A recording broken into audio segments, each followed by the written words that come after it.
Hello everyone. So today we are going to our fourth module, that is compensation management, and in this video we are going through the topics, that is compensation, and together with nature of compensation, then objectives of compensation planning and factors determining compensation.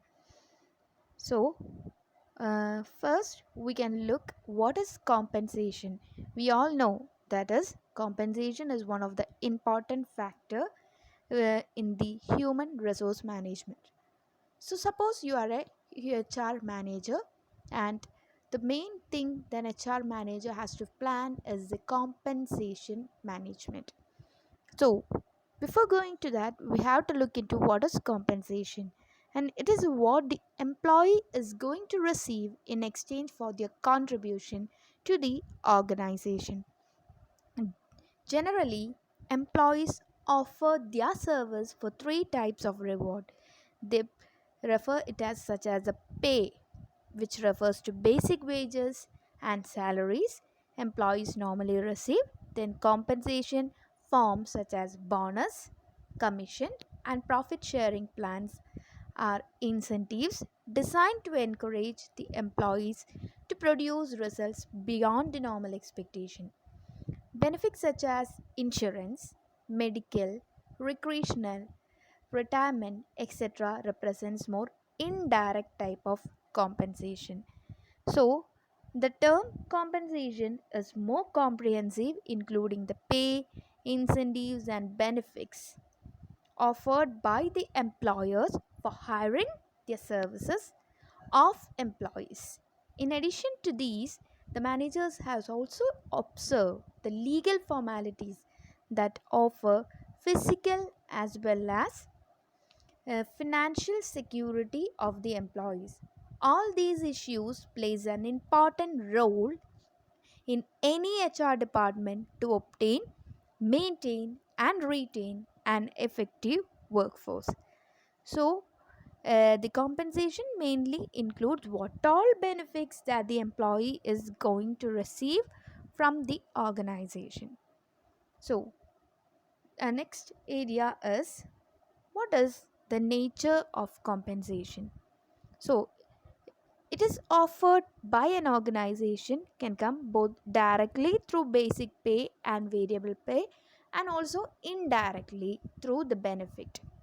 So, basic pay or the base pay means the basic amount, that is usually what is the amount an employee can get from the work. It comes under the basic pay. And the variable pay, we all know variable, which means it is varying, that is it will be always based on the performance of the employee, that is on the basis of the varying performance it will be differing. Some will be getting more bonus, more incentives, more stock option compared to others. And the benefit, and benefits is usually treated as an indirect reward. So basic and variable pay usually comes in the direct reward, and benefits will comes under the indirect reward, which includes the insurance benefit, vacation pay, retirement, pension, etc. So compensation can be direct or indirect, and direct is divided into basic and variable. Basic is the basic amount that they're going to get, variable varies according to the performance. And benefits means apart from the others, what all are the indirect benefits that an employee receive from their employer, and it includes the insurance, is vacation pay, retirement, etc. Next is the objectives of compensation planning. So, the most important objective of any pay system is to ensure fairness and equity. That is, the term equity means there is three dimensions, that is internal equity, external equity, and individual equity. Internal equity ensure more difficult job has to be obviously have to pay more. So which is a difficult job in the organization, they should get more payment. And external means it is outside the organization, that is we just make a comparison between the similar job in the labor market, and on the basis of that we will be paying the employee. And the individual equity means equal pay for equal work.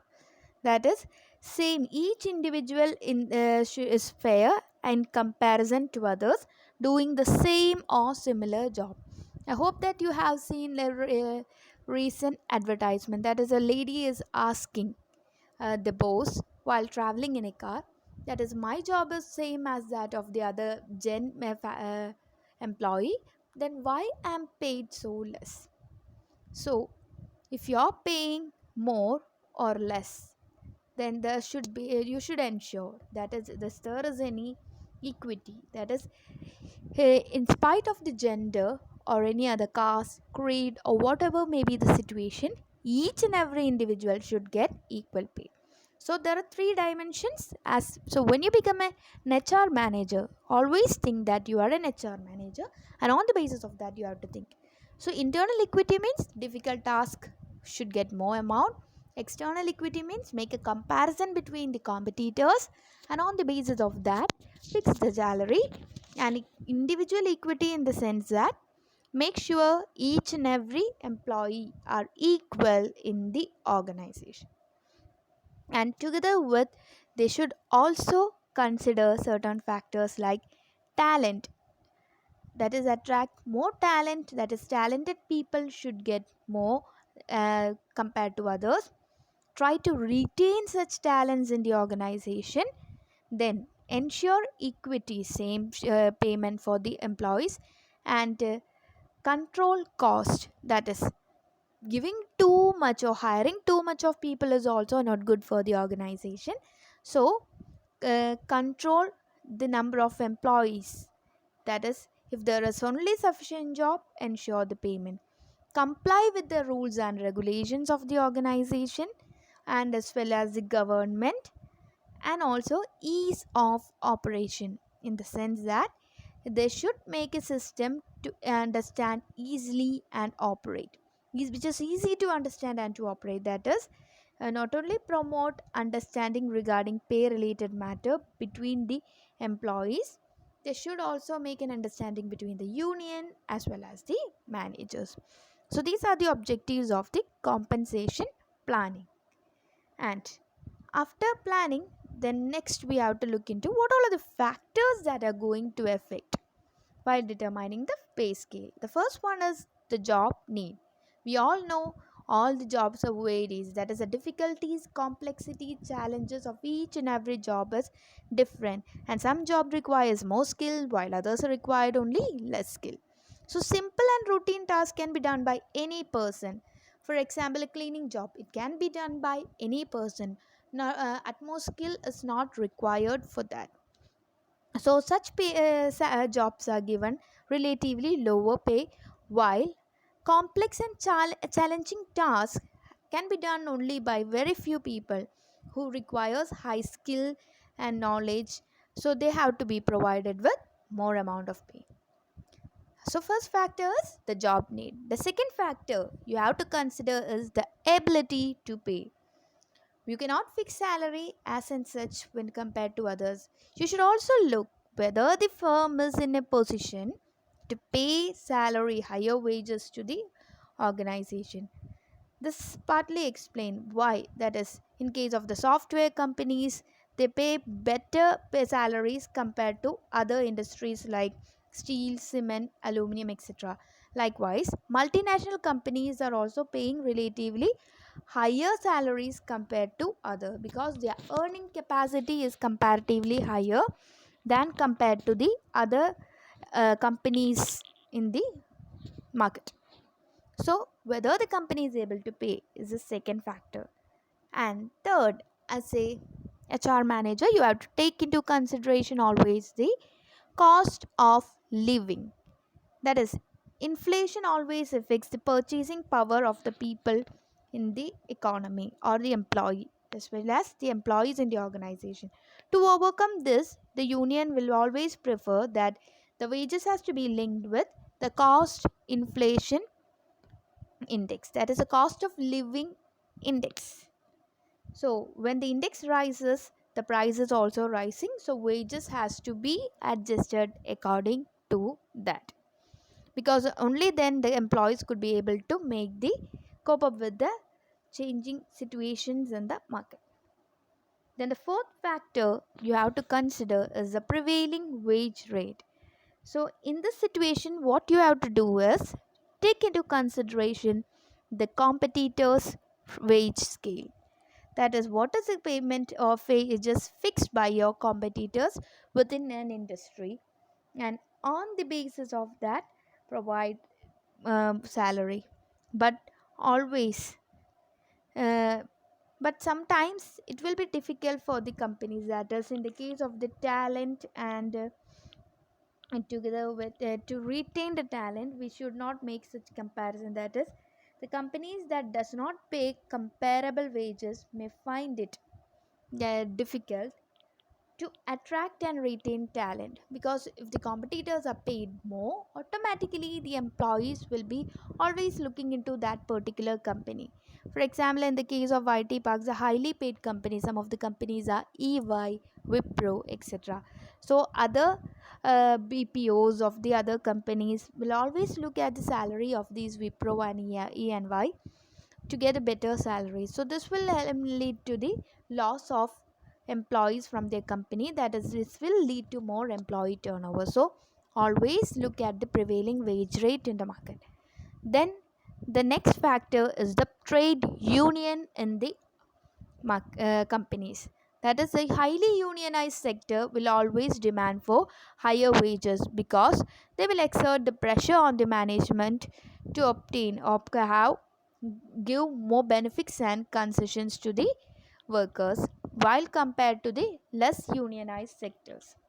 Then the sixth factor you have to consider is the productivity. Definitely, as an HR manager, you have to always focus on whether that employee that is paying this much of amount to an employee is worth or not, because the employee who is performing well should be paid better. Then only it will be become a motivation to that particular employee, and he will work better in the organization.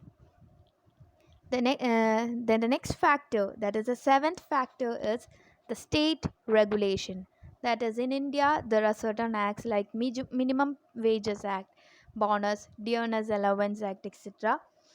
That is, that is Compensation Act 1923 are also there. So, according to the rules and regulations of the country, you have to fix the minimum wage scale. And the last one is the demand and supply of the labor. It plays a vital role. That is, the higher the demand, higher will be the pay scale. While oversupply will kill the demand, because excess employees availability will automatically leads to the uh, steep fall of the wages as well. There is a high demand for software professionals and research and development professionals, telecom and electronic engineers, financial analysts, consultants, leads to higher wages.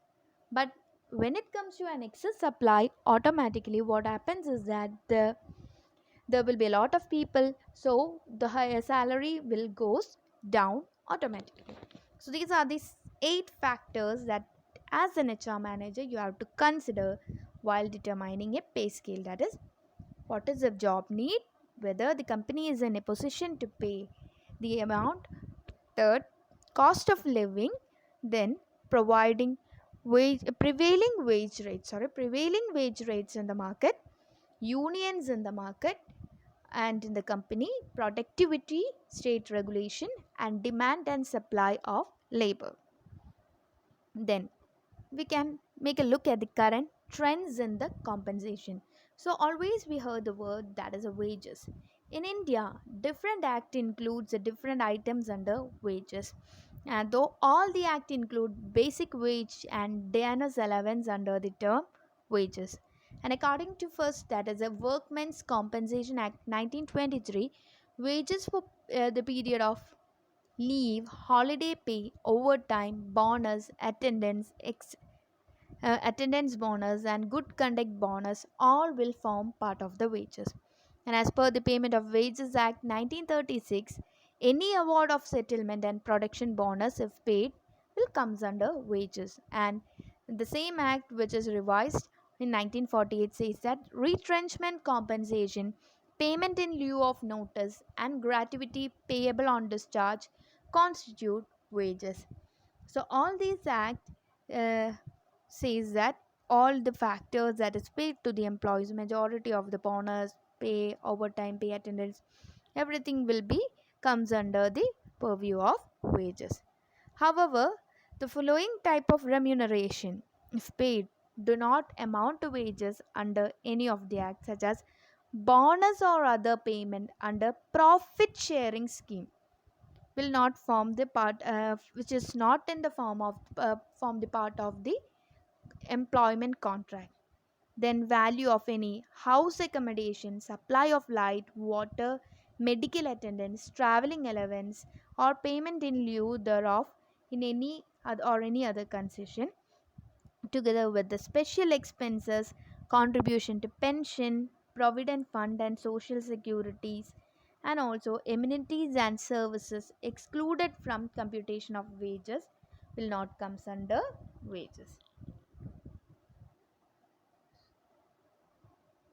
And the basic wages. So what is a basic wage in India? In India, the basic wages recommended by Fair Wages Committee in the year 1948 and 15th Indian Labour Conference in 1957. The various awards by wage tribunals, wage board, pay commission, report and job evaluation also serves as a guiding principle in determining the basic wage.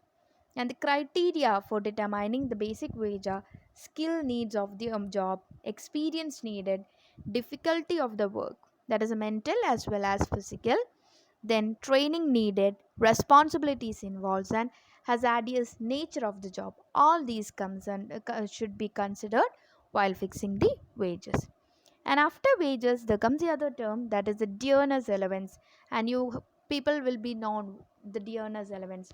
So always you will be having a confusion regarding the ages and dearness allowance. What's the peculiarity of the dearness allowance is that dearness allowance can be either increased or decreased. It is an allowance which is paid to the employee in order to enable them to face the increasing dearness of essential commodities. That is, it serves as a cushion, as a sort of insurance against increase in price levels in the market. So, when there is an increasing price level, that is an inflation in the market, instead of if they are increasing the basic wage, what happens is that every you cannot change that amount at any cost of time. But if you are increasing the dearness allowance, if the inflation is going down, then automatically, or if the inflationary situation has changed in the market, automatically you can reduce the dearness allowance amount. So it is a security for the company, that is to increase the DA rather than increasing the basic wage. So basic wage once increased, you cannot able to change. By dearness allowance have the provision to either increase or decrease. But the problem is that hypothetically is the situation is that the prices which is going up never comes down. So we cannot able to cut down the dearness allowance in the real sense. And the three factors that is considered while calculating the dearness allowances, one is All India Consumer Price Index. That is the Labor Bureau Shimla computes this particular scale, and the base point is taken as 1960, that is 100 points is given in the 1960, and from time to time each year's index will be divided with that, and on the basis of that you will be deciding the index value, just like the Sensex and Nifty. Then time factor. In this case, DA is linked with the rise in All India Consumer Price Index in the related period instead of linking it to the fortnightly or monthly fluctuations in index. And point factor. Here DA rises in line with the rise in the number of index point above a particular point or a specified point. So if it is goes up, then automatically the DA will be also going up. Then the other allowances. The list of other allowances granted includes by the employees in India includes the following, that is, before that we can look into what is an allowance. Allowance means amount paid in addition to wages over a period of time, including holiday pay, overtime pay, bonus, social security benefits, etc. And the list of allowances granted by the employees in India has been expanded due to the increasing in job market and growing awareness. You can see the table, that is, from attendance to transport, that is attendance, books, car, credit card, city compensation, compensatory allowance, computer, deputation, driver, education, ESIS, family. ESIS means Employee State Insurance Scheme, family allowance, group insurance, leave travel, lunch, medical, night shift, overtime, paternity for men, pension, provident fund, reallocation, servant, tiffin, transport, telephone, uniform. All these are the allowances which is given to the employees in the organized sector. So these are the factors that is affecting the wages, and the wages, while wage calculating the wages, there are many factors that you have to be considered. And hope you have understand, and if you have any doubt, please ask me in the comment box. And thank you for listening, and thank you for your patience, and thank you.